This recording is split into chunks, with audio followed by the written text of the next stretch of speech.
Interesting. Well, Malcolm, we do have to move on to our third and final topic.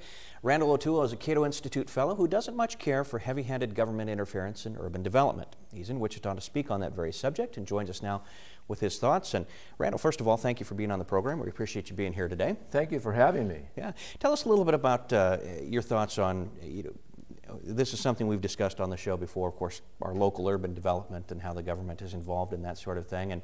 And you have some very specific thoughts on that, just nationwide, and how things work. Well, I've been looking at urban redevelopment efforts all across the country, and especially starting in Portland, my hometown, and in California, and places, New York, Connecticut. We all know about the Kelo decision. And initially, these urban redevelopment projects began in the 1950s in an effort to clear out high-density housing that once existed because people were moving to the suburbs. They didn't want to live in high-density housing anymore.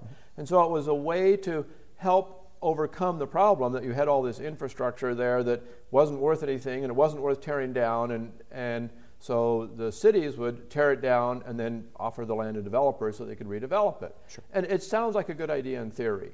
But we don't have that high-density housing anymore. We don't have that kind of urban blight anymore, and yet we still have the tools. We have the eminent domain. We have something called tax increment financing, which is used to subsidize it. All the taxpayers in the region effectively pay for it, but it looks like free money. The planners will tell you it's free money because it's on the taxes are on the new development. Sure. But it's as if somebody said to you, would you like to build an addition to your house, and we will tax that addition, but give you the taxes for the next 20 years. Well, of course, in that case, that would give you an incentive to build the addition on your house because you wouldn't have to pay any taxes on it. But the fire department would still have to provide fire coverage for that. And if you had more kids who lived in that addition, the schools district would still have to provide schools for it, and somebody else would get to pay for them. You wouldn't have to pay for it because your taxes are going to the addition. And that's what we're seeing with tax increment financing. And maybe that made sense in the 1950s. It doesn't make sense anymore.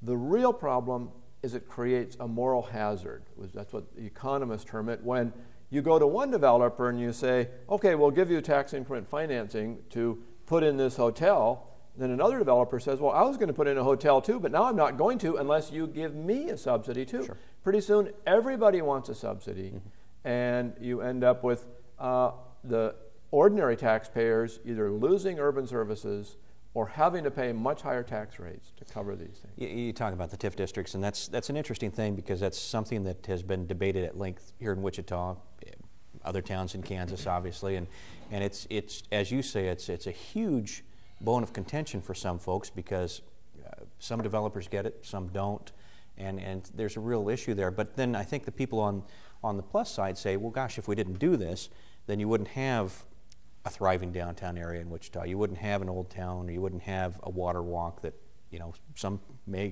think it's a good idea, some may think it's a bad idea. How do you have districts like that? How do you have things that are new that come in and make that a vibrant city?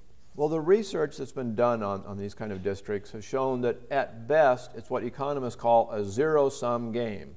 In other words, your region is growing, you're going to have some development somewhere to accommodate that growth, and because of the tax incentives, you're getting some of that development here when otherwise it might have been somewhere else.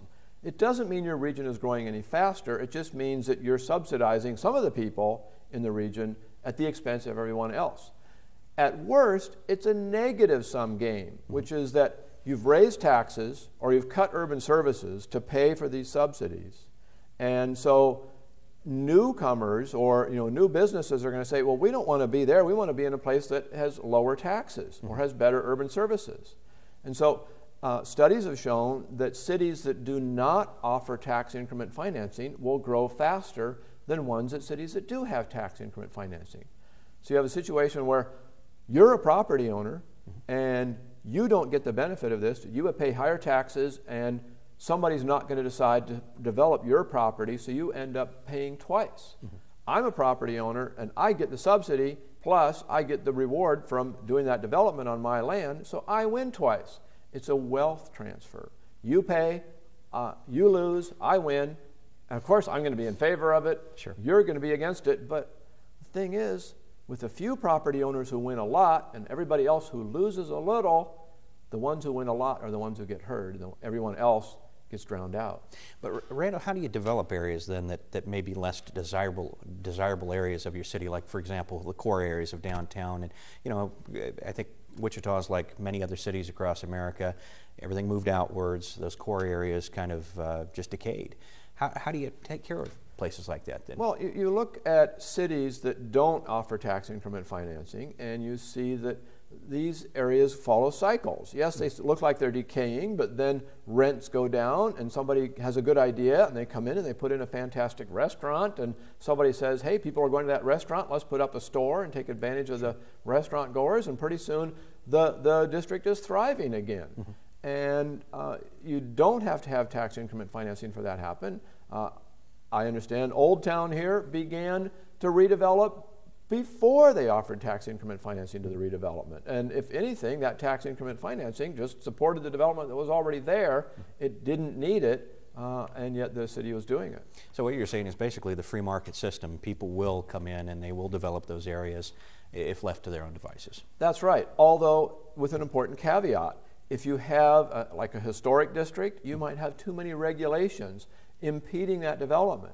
So the government also needs to get out of the way, relieving those regulations, making it possible for developers to come in and do the redevelopment without having to go through a lengthy permitting process, paying high fees, and so on and so forth. We've got about 2 minutes left. You're not a big fan of eminent domain either, I'm taking Well, I'm not a big fan of eminent domain, but really, to me, tax increment financing is the real guilty party, because tax increment financing was invented in California as a way to pay for eminent domain. So if you didn't have the tax increment financing, then cities wouldn't be able to pay for eminent domain, and it would never become an issue in the first place. You look at the Kelo case in Connecticut, and they took Suzette Kelo's house, tore it down, and now it's bare land because the developer who was going to come in and redevelopment decided to move somewhere else. So a lot of these places have totally failed, but if they hadn't had the tax increment financing, they wouldn't have been able to pay for her house in the first place. Interesting. You're in Wichita for, you're leaving tomorrow, is that right? I'm leaving tomorrow. I'm going to have a free morning tomorrow and go to enjoy the Great Plains Transportation Museum because I happen to be a rail nut. But there you go.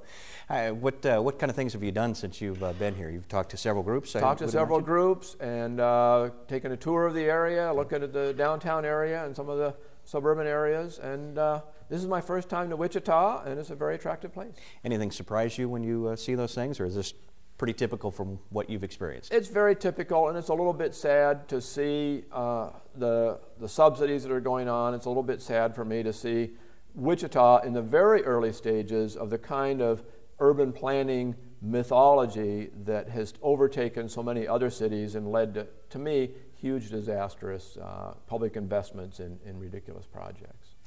Well, thank you very much, Randal. I appreciate you being on the program. And Malcolm, as always, we appreciate you being on the show as well.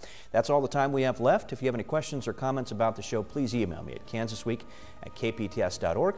If you would like to watch this show or many others on your own schedule, you can check out the new video player on the KPTS website. That's at kpts.org. Thanks for watching. Have a great weekend.